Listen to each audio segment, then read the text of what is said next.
सशक्त युवा, सशक्त राजकारण, सशक्त भारत. शिकलेली लोक राजकारणामध्ये आली पाहिजे.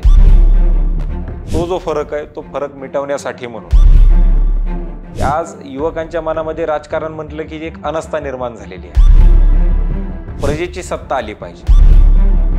मग ह्या युवा संसदेचं स्वरूप कसं असतं? प्रत्येक क्षेत्रातला माणूस येणार आहे. हा प्लॅटफॉर्म आहे तळागाळातील युवकांचा. या युवा संसदेनं काय कमवलं? कुणीतरी आपल्या आयुष्याचा फ्यूज काढावा लागतो. टपक्यात पोहणं आणि समुद्र पाहणं कशाला म्हणतो ते माझ्या आयुष्यामध्ये झालं. पूर्णतः चेंजेस माझ्या आयुष्यामध्ये त्या ठिकाणी झाले. पहिली जर प्रेरणा कोणाची असेल तर युवा संसद का?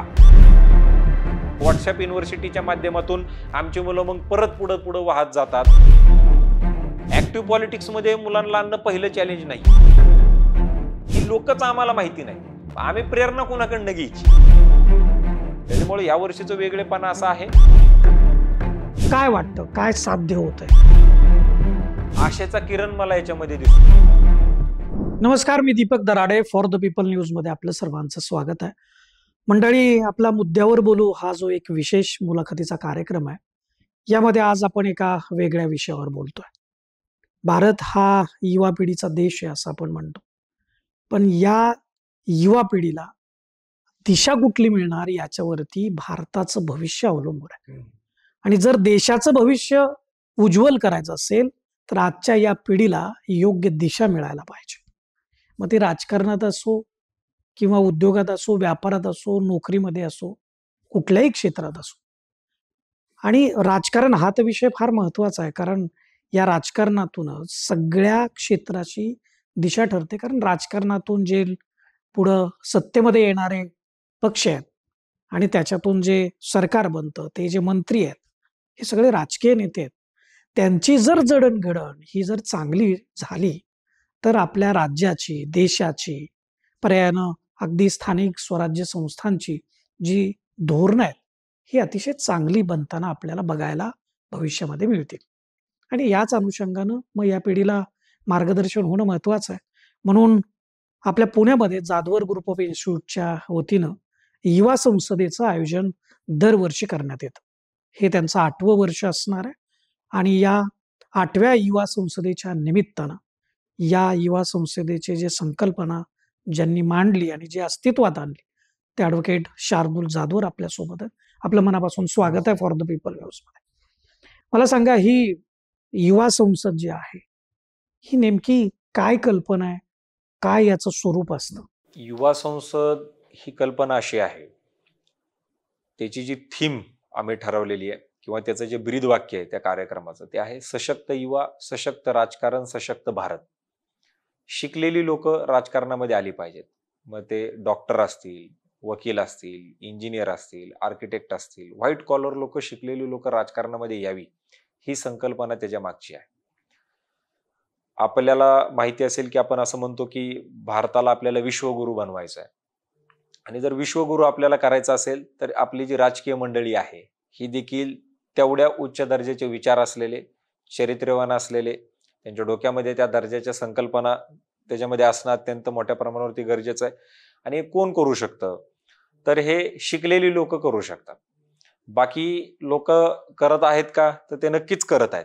परंतु शिकलेले लोक आणि न शिकलेल्या लोकांमध्ये जो काही विचारांचा फरक असतो, तो जो फरक आहे तो फरक मिटवण्यासाठी म्हणून या युवा संसदेचं आयोजन आपण त्याच्यामध्ये करतोय. याची दुसरी संकल्पना अशी आहे की आज युवकांच्या मनामध्ये राजकारण म्हटलं की एक अनास्था निर्माण झालेली आहे. आणि ही जी अनास्था आहे, ही अनास्था आस्थेमध्ये परिवर्तित होणं हे अत्यंत गरजेचं आहे. आज आपण प्रजासत्ताक दिन आपण साजरा करतो. प्रजेची सत्ता आली पाहिजे. राजाच्या पोटातून राजा जन्माला यावा का? राणीच्याच पोटातून राणी जन्माला यावी का? ज्यांच्याकडे जात आहे, ज्यांच्याकडे पैसे आहेत, ज्यांच्याकडे कोणतरी गॉडफादर आहे, हीच लोक राजकारणात आली पाहिजेत का?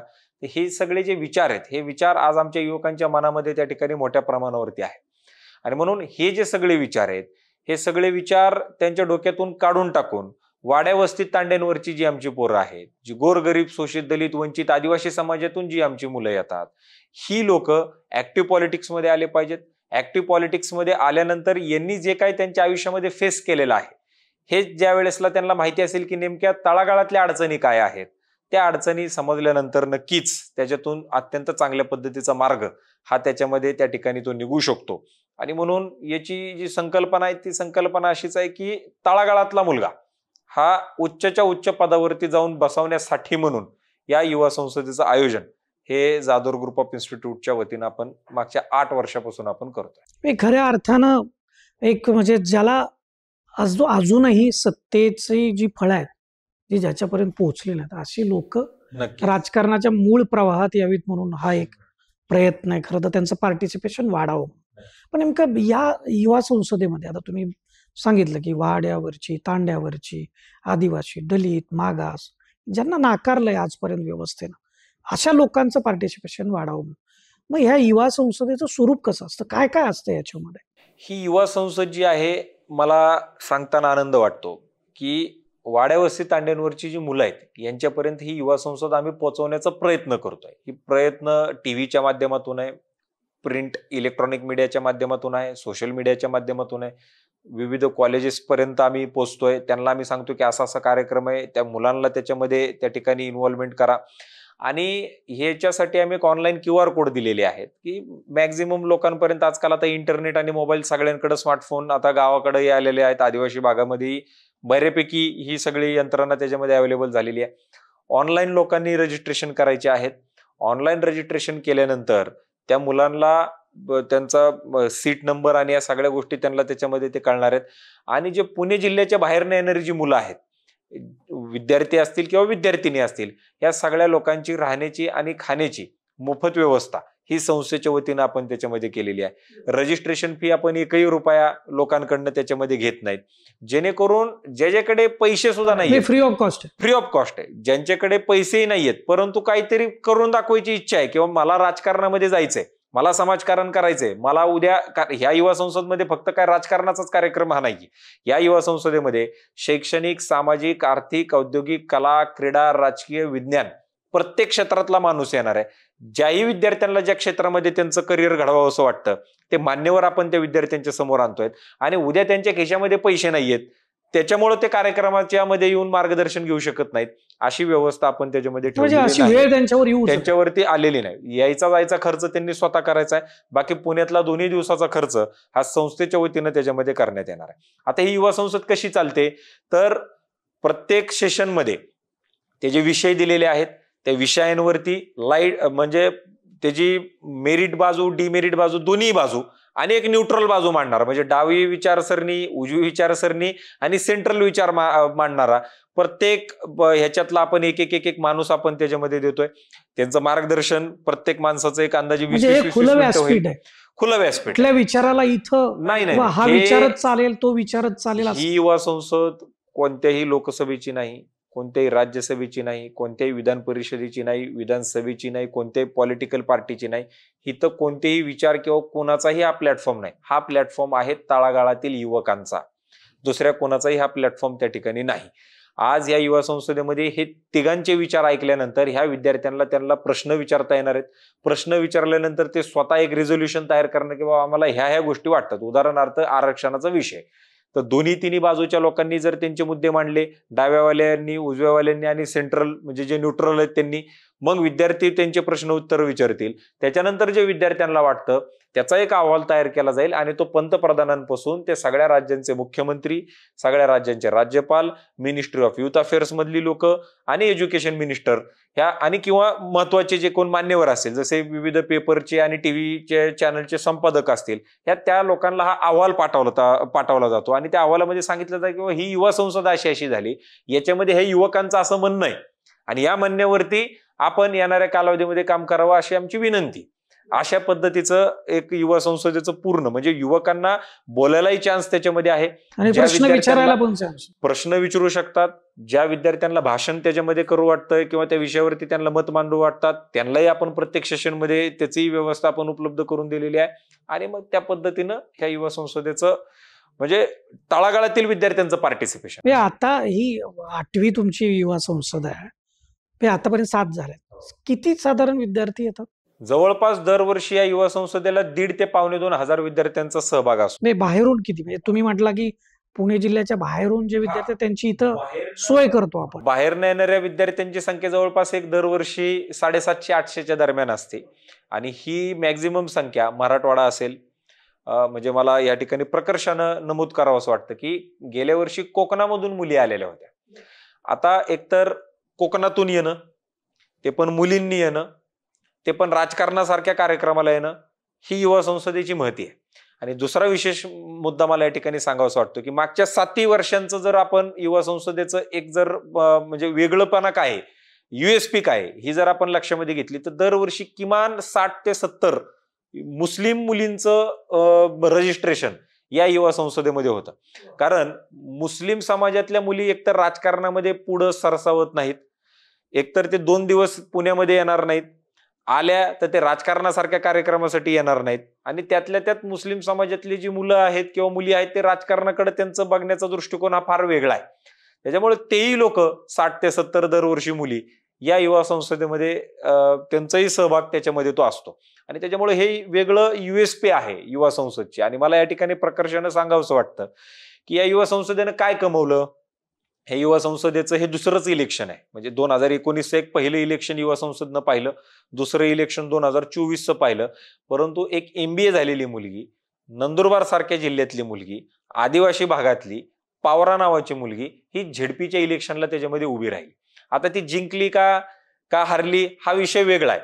परंतु एखाद्या शिकलेल्या मुलीनं झेडपी सारख्या ठिकाणी उभं राहणं, गावामध्ये काम करायला सुरुवात करणं, MBA झालेल्या, ही फार वेगळी म्हणजे फार अत्यंत आश्चर्यजनक आणि फार महत्वाची गोष्ट आहे. एक चांगलं पाऊल आहे आणि ते युवा संसदेच्या माध्यमातून पडलं, हे याचा अभिमान आम्हाला त्याच्यामध्ये वाटतो. कारण आता जी मुलं या हॉलमध्ये बसतायत, ही जी काही 1,5-2 हजार मुलं ज्या सभागृहामध्ये बसणार आहेत, आज त्यांचं जर वय पाहिलं तर 16, 17, 18, 19, 20, 21, 22, 23, 24च्या आसपासची ही सगळी मुलं आहेत. ज्या वेळेसला ते इलिजिबल होतील येणाऱ्या 5-10 वर्षामध्ये या युवा संसदेमध्ये इथं शिकलेल्या, इथं ट्रेनिंग मिळालेली मुलं ऍक्टिव्ह पॉलिटिक्समध्ये येणाऱ्या कालावधीमध्ये आपल्याला त्याच्यामध्ये दिसतील. मला सांगा, खूप चांगल्या पद्धतीने तुम्ही ही कल्पना मांडली आहे. पण ही जी संकल्पना आहे युवा संसदेची, ही तुम्हाला सुचली कशी?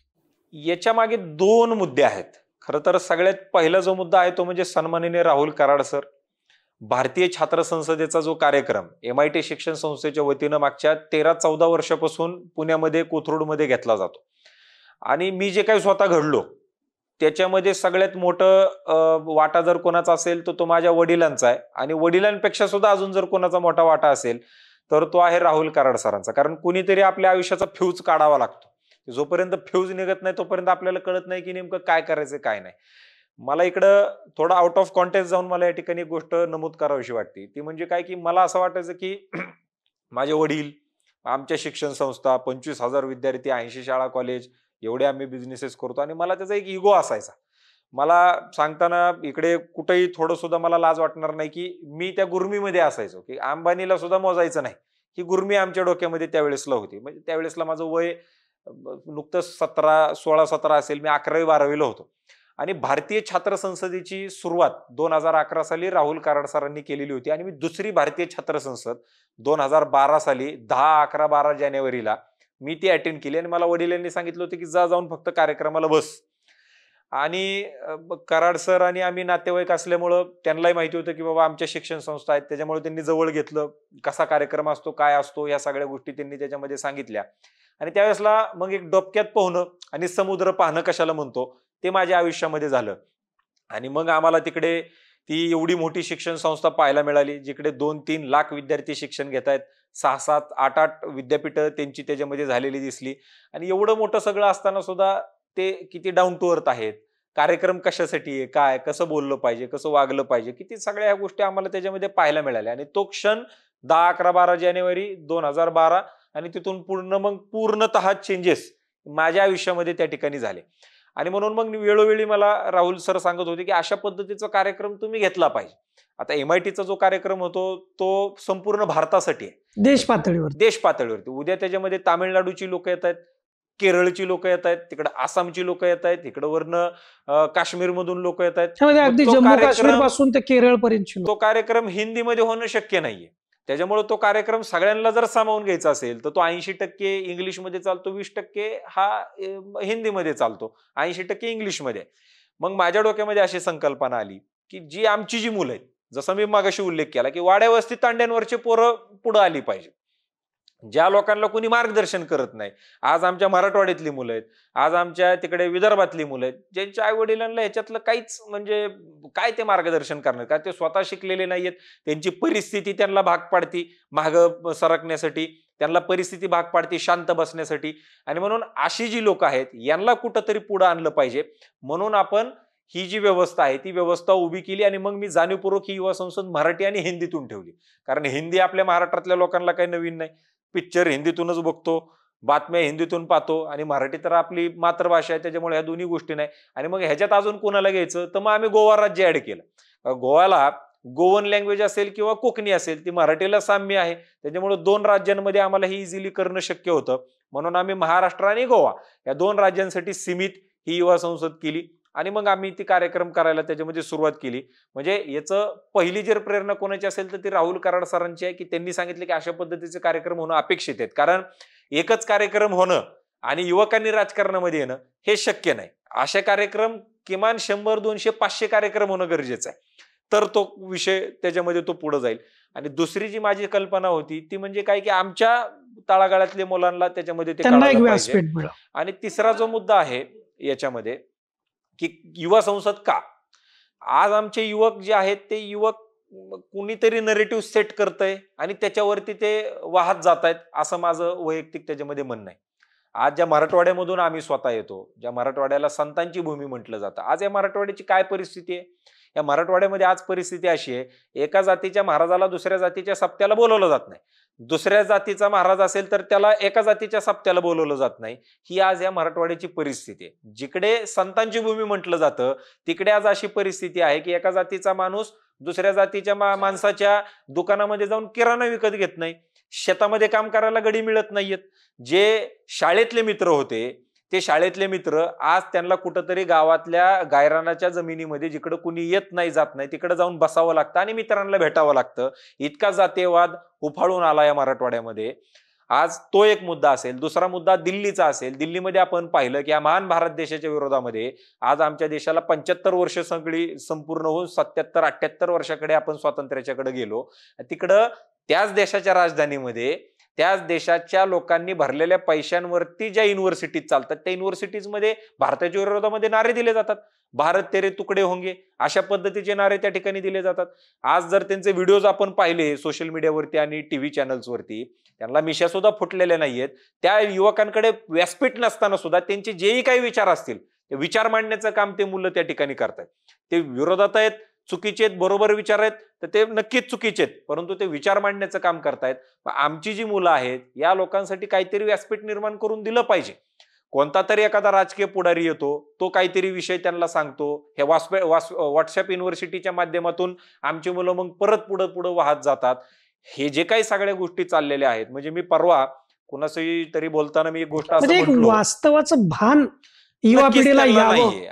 म्हणून हा प्रयोग तुम्ही 100%, करताय. 100%. कारण सोशल मीडियामध्ये सुद्धा काय, मी तर त्या दिवशी कुणाला तरी बोलताना बोललो की पोस्ट टाकायला 5 रुपये, कमेंट करायला 1 रुपया, हे जर लावलं आपण तर महाराष्ट्रातले आणि देशातले अर्धे प्रॉब्लेम संपतील एकदा जर त्याला पैसे लावले तर. कारण इतक्या वाईट थराला ह्या सगळ्या गोष्टी चालल्यात. म्हणून आता या युवा संसदेचं पहिलं चॅलेंज काय आहे, ऍक्टिव्ह पॉलिटिक्समध्ये मुलांना आणणं पहिलं चॅलेंज नाहीये. पहिलं चॅलेंज असं आहे की राष्ट्र प्रथम, देश प्रथम, समाज प्रथम हे आमच्या मुलांना आता समजणं गरजेचं आहे. त्यांची जी समाज विचार म्हणजे आहे, सगळा समाज हे सगळा सांगायला समाज, पाहिजे. सगळा समाज. मी इकडे समाज, मी जातीपाती नाही, रहित समाज म्हटलं की महाराष्ट्र पाहतोय. आपल्याकडे लगेच जातीचा समाज असं म्हणतात. मी ज्या वेळेसला समाज म्हणतो जातीपाती रहित, मी ज्या वेळेसला समाज म्हणतो त्यावेळेसला देशामध्ये फक्त मानवजात हेच मी लक्षामध्ये घेतोय, भारतीयत्व हेच मी त्याच्यामध्ये म्हणतोय. दुसरे कोणतेही विचार माझ्या मनामध्ये त्या ठिकाणी नाहीत. आणि त्याच्यामुळे आमच्या युवकांना एक चांगलं प्लॅटफॉर्म मिळावं, हे जातीपाती रहित त्याच्यामध्ये असावं. आणि दुसरा मला या ठिकाणी मुद्दा मांडावासा वाटतो की जी आता मुलं 17, 18, 19 वर्षाची आहेत यांना जातीपातीविषयी काही त्यांना घेणं देणं नाही. त्यांना माझा मित्र कोणत्या जाती धर्माचा आहे हे ती लोक पाहत नाहीत. मला पुढे जाऊन आयुष्यामध्ये काय करायचं आहे हे त्यांच्या डोक्यामध्ये क्लिअर आहे. राजकारणी माणूस असेल तर तो कशा दर्जाचा पाहिजे हे त्यांच्या डोक्यामध्ये क्लिअर आहे. त्याच्यामुळे हे जे काही आता थोडं वयोवृद्ध लोक आहेत जे काही हे गोष्टी जरा उचलून धरतायत तेवढाच मुद्दा आताच्या स्थितीला शिल्लक आहे. एकदा का ही जर पिढी संपली, नवीन पिढीला ह्या गोष्टींमध्ये थोडाही इंटरेस्ट या सगळ्या गोष्टींमध्ये आता 100% तुम्ही नाही. 7 युवा संसद केलेले आहेत. काय साध्य होतंय असं मला थोडंसं जाणून घ्यायचंय. मी आता जे तुम्ही ही सगळी मांडणी केली आहे, ती मांडणी ठीक वैचारिक आहे, खूप मूलभूत आहे आणि आवश्यक पण आहे. पण आता तुम्ही 7 युवा संसद केल्यानंतर काय वाटतं? काय साध्य होतंय? याच्यामध्ये आशेचा किरण मला याच्यामध्ये दिसतो, की मुलं आता स्वतःहून विचार करायला लागलेले आहेत. जी आजपर्यंत ह्या 7 युवा संसदांमध्ये जी काय 8-9 हजार मुलं येऊन गेली, हे स्वतः विचार करतायत असं आम्हाला दिसतंय. यांचं एक डेटाबेस आम्ही तयार केलेला आहे. मग पुन्हा-पुन्हा त्यांच्याबरोबर इंटरॅक्शन्स होतं तुमचं? हो, आम्ही ह्यांचा एक डेटाबेस तयार केलेला आहे. यांच्याशी लगातार आम्ही संपर्कात आहोत. हे काय काम करतायत, काय नाही, हे नोकरी करतायत का तर कुठं करतायत, सामाजिक कार्य करतायत तर काय सामाजिक कार्य करतायत, कोणत्या पॉलिटिकल पार्टीला ॲफिलिएटेड आहेत तर ते कशा पद्धतीचं तिथं कोणत्या पदावरती काम करतायत, या सगळ्या गोष्टी आम्ही त्याच्यामध्ये पाहतोय. आता मला आशेचा किरण असा दिसतो, की ही मुलं स्वतःहून विचार करतायत. कुणी काहीतरी सांगितलं तर ते डायरेक्ट न ऐकता काय खरंय, काय खोटंय स्वतःचं माइंड अप्लाय करतायत आणि मग ती लोकं पुढे जात आहेत. हा पहिला आशेचा किरण मला त्याच्यामध्ये दिसतो. दुसरी चॅलेंज मला असं वाटतं, की अशा पद्धतीचा एक कार्यक्रम होऊन चालणार नाहीये. हे खूप सारे याच्यासारखे कार्यक्रम होणं गरजेचं आहे. आता आपण ज्याला ट्रेनिंग असं म्हणतो. आता अमेरिका असेल, ऑस्ट्रेलिया असेल, युनायटेड किंगडम असतील, ही सगळी लोकं आता ट्रेनिंगच्या पलीकडे गेलेली लोक आहेत. आता आमच्या लोकांना ट्रेनिंग देणं मोठ्या प्रमाणावरती गरजेचं आहे. जोपर्यंत त्यांना ट्रेनिंग भेटत नाही, तोपर्यंत काय करायचं काय नाही कळणार नाही. कारण मला इकडे अजून एक मुद्दा सांगावासा वाटतो थोडा आउट ऑफ कॉन्टेक्स्ट जाऊन. आमची जी शिक्षण पद्धती आहे, ही शिक्षण पद्धती जी इंग्रजांनी लॉर्ड मॅकॉलेने जी तयार केली कारकून तयार करण्यासाठीची, तीच शिक्षण पद्धती आज पण आहे. आता नॅशनल एज्युकेशन पॉलिसी आली पण ती 2030 ला अंमलामध्ये येणार आहे. आत्ताशी थोडं ते चालू झालेलं आहे. पण आमच्या मुलांना ट्रेनिंग, आमच्या मुलांना वैचारिक ज्ञान, आमच्या मुलांना थोर महात्म्य. आता आपण ज्या पुण्यामध्ये बसलेलो आहोत, या पुण्यामध्ये युवकांकडे बघण्यासाठीचा काय दृष्टिकोन आहे? आपण लगेच म्हणतो पोर्शे कार, ते समोर आपल्या येतं. लगेच पुण्यामध्ये वाढलेलं मुलींचं दारूसाठीचं प्रमाण हे समोर येतं. मुलांचं ड्रग्ससाठीचं प्रमाण हे समोर येतंय. हे पुण्यामध्ये सध्याची परिस्थिती आहे. परंतु सगळे लोक युवकांना नावं ठेवण्यासाठी पुढे येत आहेत. मग माझं असं म्हणणं आहे, की आमच्या युवकांना तुम्ही छत्रपती शिवाजी महाराजांचा अभ्यास 4थी नंतर आहे का? छत्रपती संभाजी महाराजांचा अभ्यास सिलेबसमध्ये आहे का? स्वामी विवेकानंदांचा अभ्यास आहे का? बोधिसत्व महामानव डॉक्टर बाबासाहेब आंबेडकर यांचा अभ्यास आहे का? लहुजी वस्तादांचा अभ्यास आहे का? झाशीच्या राणीचा अभ्यास आहे का? राजगुरू सुखदेव भगतसिंग यांचा अभ्यास आहे का? नागपूरचे आमचे आमचे अ, अ, पांडुरंग खानखोजे यांचा अभ्यास आहे का? ही लोकच आम्हाला माहिती नाहीत. आम्ही प्रेरणा कुणाकडनं घ्यायची? आम्ही जर आम्हाला महाराज 4थीच्या पुढे जर शिकवतच नसतील, तर मग आपण कसं म्हणायचं, की महाराजांच्या याच्यामध्ये महिला सुरक्षित होत्या, रामराज्य होतं, मग शिवाजी महाराजांचा महाराष्ट्र आहे, मग तिथं आपण एकाही महिलेची छेड नाही काढली पाहिजे, अमका नाही केलं पाहिजे, तमका नाही केलं पाहिजे. अरे महाराज तर शिकवा. महाराज शिकवले तर मग कळणार आहे त्यांच्या वेळेसला कसं होतं, काय होतं आणि कशा पद्धतीनं होतं ते.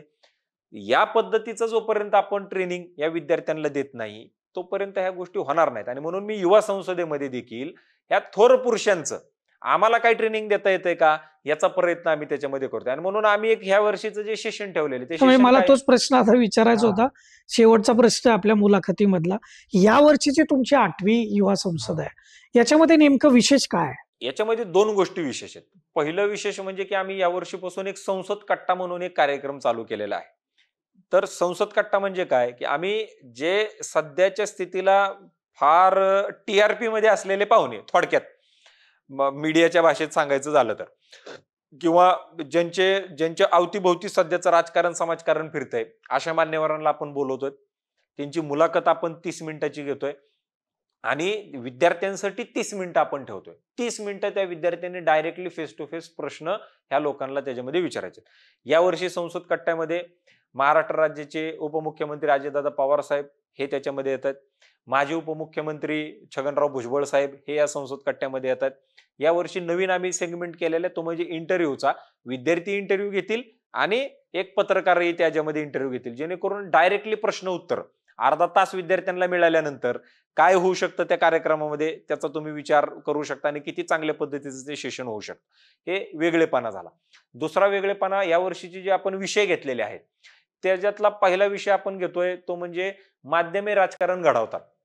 आज जाणीवपूर्वक हा विषय घेतोय त्याचं कारण असं की कोणतंही युट्यूब चॅनल पाहिलं, म्हणजे मी सुद्धा एखादं जर युट्यूब चॅनल पाहिलं तर असं वाटतं की वाय पक्षाची लोक किती वाईट आहेत. दुसरं युट्यूब चॅनल पाहिलं की असं वाटतं की अरे एक्स पार्टीची लोक किती वाईट आहेत. म्हणजे जिथं आम्ही लोकांना स्वतः विचार करा असं सांगतोय, जिथं आम्ही स्वतः कार्यक्रम घेतोय, तिथे आमचे विचार सुद्धा ठेवणं हे आमच्याशी शक्य झालेलं नाहीये आता. की एखादा न्यूज चॅनल पाहिला, एखादा युट्यूब चॅनल पाहिला, एखादा पेपर वाचला की असं वाटतं की अरे पुढची लोक किती वाईट आहेत. इतकं ते कुठून तरी पुरस्कृत होतंय असं ते कुठंतरी दिसतंय. ते पुरस्कृत होते. आणि म्हणून पहिला विषय देतोय माध्यमे राजकारण घडवतात. दुसरा विषय देतोय समाजकारणातील आणि राजकारणातील महिलांचा सहभाग. यावर्षी संसदेनं त्या ठिकाणी 33% आरक्षण महिलांना त्याच्यामध्ये दिलं. पण आता हे आरक्षण दिलंय म्हणून महिला राजकारणामध्ये उतरणार आहेत का? आज ज्या वेळेसला तुम्ही तुमच्या मनाला विचारा की अनेक ज्या महिलांचे बॅनर्स लागतात, ते बॅनर्स का लागतात? कारण हा वॉर्ड जेंट्सला पडल का लेडीजला पडल हे माहिती नाहीये. मग दोघांचे चेहरे समोर गेले पाहिजेत म्हणून त्यांचे फोटो तिथं दाखवले जात आहेत. ज्या महिला स्वयंस्फूर्तीनं महिला किती काम किती येत आहेत करतात. हा महत्वाचा आहे. आता ज्या महिला तुमच्या महानगरपालिकेत काम करतायत, किती महिलांना स्वतःचे धोरणं ठरवायचा अधिकार आहे? किती महिलांना स्वतःचे कार्यक्रम ठरवण्याचा अधिकार आहे? किती महिला नवऱ्यानं सांगितल्यानंतर काम करतायत किंवा न सांगता काम करतायत? आपण आपल्या मनाला त्याच्यामध्ये प्रश्न विचारू शकतो. आणि तिसरा जो विषय अत्यंत महत्वाचा घेतोय तो म्हणजे की व्हिजन भारत 2029. 5 वर्षांनी आपल्याला भारत कसा पाहिजे? मग याच्यामध्ये प्रत्येक क्षेत्रातला माणूस येऊन त्यांचे म्हणणं मांडणार आहे. ऍग्रिकल्चर मधलाही येणार आहे, पत्रकारितेमधला येणार आहे, राजकारणामधला येणार आहे, एज्युकेशन मधला येणार आहे आणि सायन्स फील्ड मधला येणार आहे. त्यांना काय वाटतं की बाबा 5 वर्षानंतर आपल्या भारताचं विजन कसं असलं पाहिजे, काय या 5 वर्षामध्ये आपण केलं पाहिजे, जेणेकरून हा अहवाल तयार झाल्यानंतर आम्ही या सगळ्या राजकीय नेत्यांना आणि सगळ्या सरकारांना पाठवणार की बाबा या 5 वर्षामध्ये आपण हे कामं करा. आणि हे कामं करत असताना तुम्हाला जर याच्यामध्ये जर काही नवीन संकल्पना ऍड करायच्या असतील तर हे ज्यांनी मुद्दे मांडले त्यांची माहिती आम्ही त्यांना त्याच्यामध्ये देणार आहेत. की जर एखाद्याला वाटलं की बाबा ही संकल्पना चांगली, ही मला माझ्या राज्यामध्ये वापरायची किंवा राबवायची, तर त्या संबंधित व्यक्तीला ते लोक त्या ठिकाणी संपर्क साधू शकतील आणि त्या पद्धतीनं पुढे जाऊ शकतील. त्याच्यामुळे या वर्षीचं वेगळेपणा असा आहे की यांना चांगल्या पद्धतीनं प्रश्न विचारता येणार आहेत. एक आत्ताचे थोडे ज्वलंत प्रश्न आपण त्याच्यामध्ये घेतलेले आहेत की जेणेकरून त्यांचे विचार त्या प्रश्नांवरती एक त्या चर्चा व्हावी. पद्धतीने ते. आणि कारण मला असं वाटतं की वय वर्ष 16, 17, 18ची जी मुलं आहेत यांच्या विचारांना आत्ताच आपण आकार वाकार देऊ शकतो जोपर्यंत हे मडकं कच्चं आहे. एकदा का हे मडकं पक्क झालं, यांना जर तुम्ही आकार आणि वाकार द्यायला सुरुवात केली तर हे मडकं फुटून जाईल. आणि त्याच्यामुळं जाणीवपूर्वक ही युवा संसद वय वर्ष 16 पासून चालू करतोय. कारण आता आम्ही ज्या वेळेसला, म्हणजे आता माझ्यापेक्षा वयानं तुम्ही ज्येष्ठ आहात, तुम्ही ज्या वेळेसला कॉलेज झाला असेल त्यावेळेसला तुमच्या हातात मोबाईल आले. मी एफ-वायला गेलो त्यावेळेसला माझ्या हातात मोबाईल आला. आता पहिलीच्या पोराच्या हातामध्ये मोबाईल, पहिली काय बालवाडीच्या मुलांच्या हातामध्ये कोरोना नंतर मोबाईल आणि ते आले. त्याच्यामुळे ते आपल्यापेक्षा फार शार्प आहेत.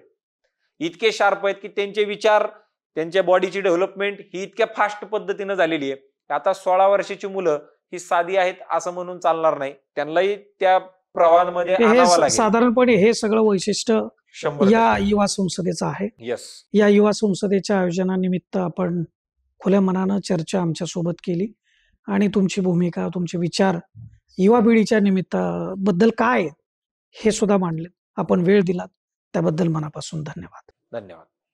भारताचं वय हे साधारणपणे युवा पिढीचं वय आहे आणि जगात सर्वात मोठी युवा पिढी ही भारतात आहे. आणि याला योग्य दिशा मिळावी म्हणून वेगवेगळ्या पातळीवरती प्रयत्न सुरू आहेत. असाच एक अतिशय महत्वाचा प्रयत्न जाधवर ग्रुप ऑफ इन्स्टिट्यूटच्या माध्यमातून ॲडव्होकेट शार्दूल जाधवर हे करतायत. आणि ही 8वी युवा संसद या ठिकाणी होते पुण्यामध्ये. आणि महाराष्ट्रभरातून, गोवा राज्यातून, हे 2 राज्यामधून जे वाड्यावरचे, वस्त्यावरचे, आदिवासी, दलित, मागास असे जे आहेत, म्हणजे इतरही आहेत सगळेच, परंतु जाणीवपूर्वक या लोकांना सुद्धा याच्यामध्ये त्यांचा सहभाग वाढवण्यासाठीचे त्यांचे प्रयत्न आपल्याला दिसत आहेत. या युवा संसदेला फॉर द पीपल न्यूजच्या वतीनं मनापासून शुभेच्छा देऊयात. आणि तुम्ही फॉर द पीपल न्यूज सोबत असंच जोडून राहा. त्यासाठी चॅनलला आपण लाईक, सबस्क्राईब आणि फॉलो करा. धन्यवाद.